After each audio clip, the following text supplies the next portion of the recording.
नमस्कार स्टूडेंट्स। हम कमज़ोर वर्ग को पढ़ रहे हैं।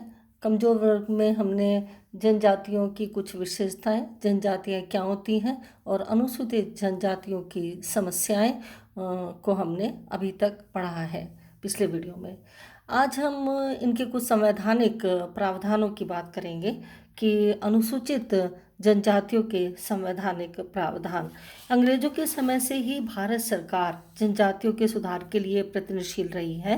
ब्रिटिश सरकार ने उनके लिए आधुनिक चिकित्सा की सुविधाएं जुटाई, जिससे उनकी मृत्यु दर में कमी हुई। अंग्रेजों ने उनके अमानवीय रीति रिवाजों पर भी प्रतिबंध लगाया। ब्रिटिश सरकार की नीति तुष्टीकरण की नीति थी। ब्रिटिश सरकार जनजातियों के उत्थान की अपेक्षा उन पर नियंत्रण में अधिक रुचि रखती थी, अतः जनजातियों को उनकी नीति से लाभ की अपेक्षा हानियां ही अधिक हुई हैं। अंग्रेज सरकार की नीति नकारात्मक थी। वे तब तक कोई हस्तक्षेप नहीं करते जब तक कोई संकट बढ़ नहीं जाता।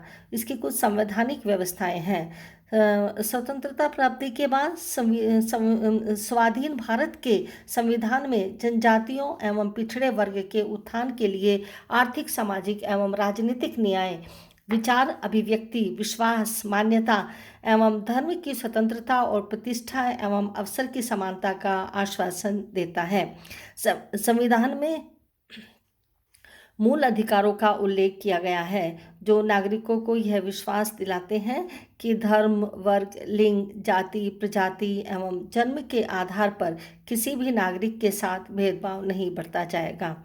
इससे जनजातियों के प्रति अब तक बढ़ते गए भेदभाव की समाप्ति होती है। संविधान में नीति निर्देशक तत्वों का उल्लेख किया गया है, जिनमें कहा गया है कि राज्य कमजोर वर्ग के लोगों, विशेषकर अनुसूचित जातियों एवं जनजातियों के शैक्षणिक व आर्थिक हितों को बढ़ावा देगा तथा उन्हें सामाजिक अन्याय और शोषण से सुरक्षा प्रदान करेगा। संविधान में जनजातियों के लिए दो प्रकार की व्यवस्थाएं की गई हैं। संरक्षी एवं विकासी संरक्षी प्रावधानों का उद्देश्य जनजाति हितों की सुरक्षा करना है और विकासी प्रावधानों का उद्देश्य उन्हें प्रगति के अवसर प्रदान करना है। इन दोनों प्रकार के प्रावधानों का उल्लेख करने वाले संविधान के अंश निम्न प्रकार से हैं। पहला है, संविधान के 12वें भाग के 275 अनुच्छेद के अनुसार केंद्रीय सरकार राज्यों को जनजातीय कल्याण एवं उनके उचित प्रशासन के लिए विशेष धनराशि देगी। दूसरा है, 15वें भाग के 325 अनुच्छेद में कहा गया है कि किसी को भी धर्म, प्रजाति, जाति एवं लिंग के आधार पर मताधिकार से वंचित नहीं किया जाएगा। तीसरा है, 16वें भाग के 330 व 332वें अनुच्छेद में लोकसभा एवं राज्य विधानसभाओं में अनुसूचित जातियों एवं जनजातियों के लिए स्थान सुरक्षित किए गए हैं। 335वां अनुच्छेद आश्वासन देता है, सरकार नौकरियों में इनके लिए स्थान सुरक्षित रखेगी।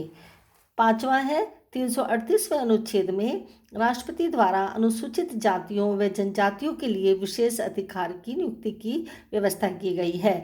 यह अधिकारी प्रतिवर्ष अपना प्रतिवेदन प्रस्तुत करेगा। छठा, 5वीं अनुसूची में जनजातीय सलाहकार परिषद की नियुक्ति की व्यवस्था है, जिसमें अधिकतम 20 सदस्य हो सकते हैं, जिनमें से 3/4 सदस्य राज्य विधानसभाओं के अनुसूचित जनजातियों के होंगे। 7वां, अनुच्छेद 324 एवं 244 में राज्यपालों को जनजातियों के संदर्भ में विशेषाधिकार प्रदान किए गए हैं।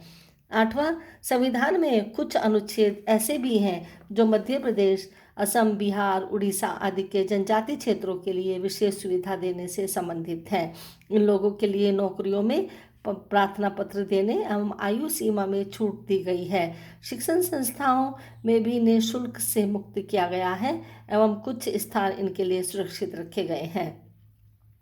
संविधान में रखे गए विभिन्न प्रावधानों का उद्देश्य जनजातियों को देश के अन्य नागरिक के समकक्ष लाना है, उन्हें देश की मुख्य जीवन धारा से जोड़ना है और एकीकरण करना है, जिससे कि वे देश की आर्थिक और राजनीतिक व्यवस्था के भागीदार बन सके।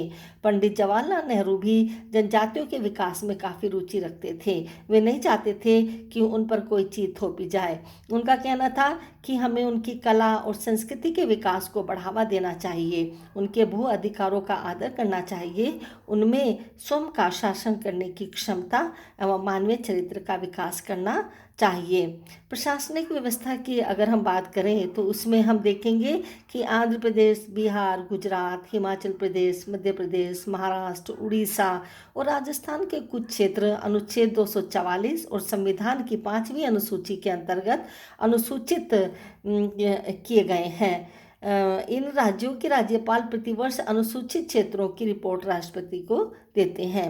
असम, मेघालय और मिजोरम का प्रशासन संविधान की 6ठी अनुसूची के उपबंधों के आधार पर किया जाता है। इस अनुसूची के अनुसार उन्हें स्वायत्त शासी जिलों में बांटा गया है। इस प्रकार के 8 जिले हैं: असम के उत्तरी कछार पहाड़ी जिले तथा मिकिर पहाड़ी जिले, मेघालय के संयुक्त खासी, जैंतिया, जोवाई और गारो पहाड़ी जिले तथा मिजोरम के चकमा, लाखेर और पावी जिले। प्रत्येक स्वायत्त शासी जिले में एक जिला परिषद होती है जिसमें 30 से अधिक सदस्य नहीं थे।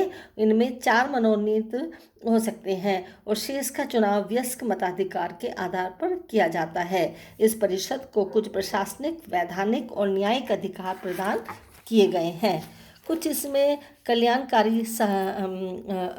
एवं सलाहकार संस्थाएं हैं, जैसे कि केंद्र सरकार के गृह मंत्रालय का यह दायित्व है कि यह अनुसूचित जातियों और जनजातियों के कल्याण के लिए योजनाएं बनाए और उन्हें क्रियान्वित करे।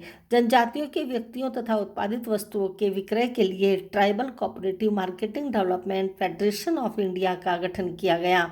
यह जनजातियों द्वारा उत्पादित माल का उचित मूल्य दिलवाने में मदद करती है। संसदीय समितियों की अगर हम बात करें तो भारत सरकार के 1968, 1971 तथा 1973 में अनुसूचित जातियों एवं जनजातियों को संविधान में प्रदत्त सुरक्षा एवं उनके कल्याण की जांच के लिए 3 संसदीय समितियां भी नियुक्त की। वर्तमान में संसद की 24 स्थायी समितियां हैं। इन 24 स्थायी समितियों में से 16 लोकपाल की और 8 राज्यसभा की हैं। 16 लोकसभा की तथा 8 राज्यसभा की हैं। राज्यों में कल्याण और विभाग की बात करें तो राज्य सरकारों एवं केंद्र शासित क्षेत्रों में अनुसूचित जातियों एवं जनजातियों की देखरेख,